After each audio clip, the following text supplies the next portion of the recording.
Di saat negara sedang berbicara tentang integriti, satu persoalan besar muncul.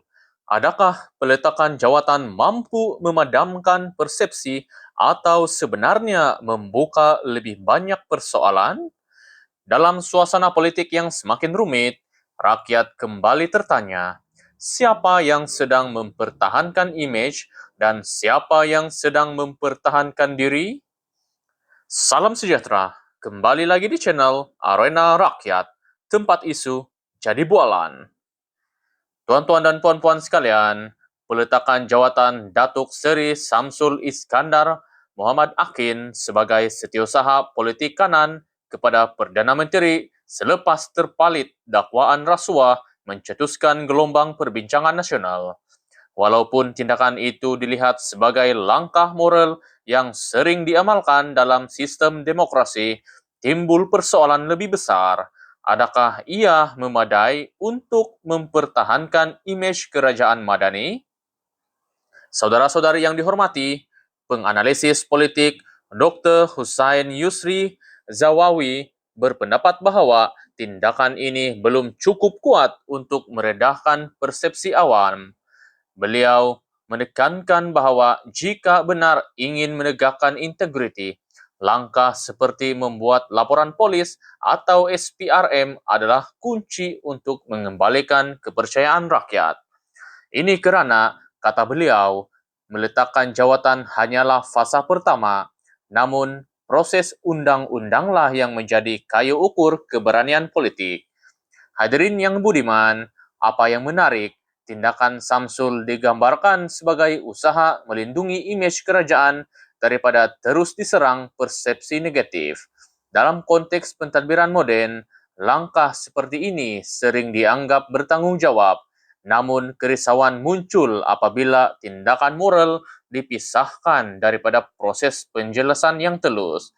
Tanpa penjelasan, ruang spekulasi akan terbuka seluas-luasnya.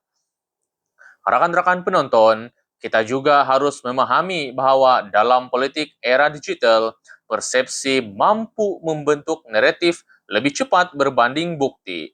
Inilah cabaran terbesar pemimpin masa kini. Menurut Dr. Hussain, tindakan Samsul ini memberi mesej jelas kepada pemimpin lain bahwa mereka perlu lebih bersedia memikul tanggung jawab politik walaupun belum dibuktikan bersalah. Namun pada masa yang sama, budaya serangan persepsi yang terlalu agresif boleh melemahkan keberanian membuat keputusan strategik. Saudara-saudari sekalian, apa yang berlaku ini juga membuka perbahasan tentang masa depan budaya politik negara.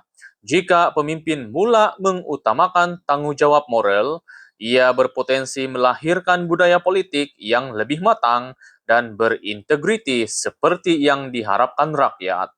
Namun soalan kritikalnya ialah, adakah tindakan moral tanpa proses undang-undang cukup untuk membina keyakinan rakyat? Atau adakah ia hanya langkah defensif sementara menunggu tempo bertenang? Tuan-tuan dan puan-puan sekalian, kita perlu ingat bahwa peletakan jawatan ini berlaku ketika kerajaan Madani sedang berdepan tekanan tinggi berkaitan isu integriti. Dengan dakwaan melibatkan surat sokongan dan cadangan siasatan oleh SPRM seperti yang pernah disebut Datuk Seri Rafizi Ramli, gambaran yang muncul di mata rakyat menjadi semakin kompleks.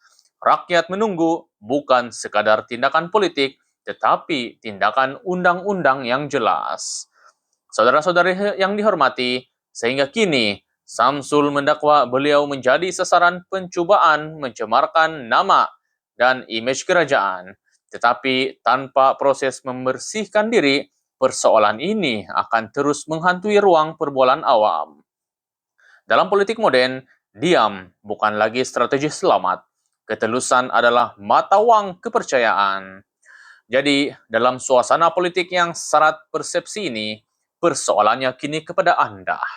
Adakah peletakan jawatan ini langkah berani atau masih belum mencukupi untuk membina semula keyakinan rakyat? Kongsikan pandangan Anda di ruangan komen. Suara Anda sentiasa penting dalam memahami denyut nadi politik negara.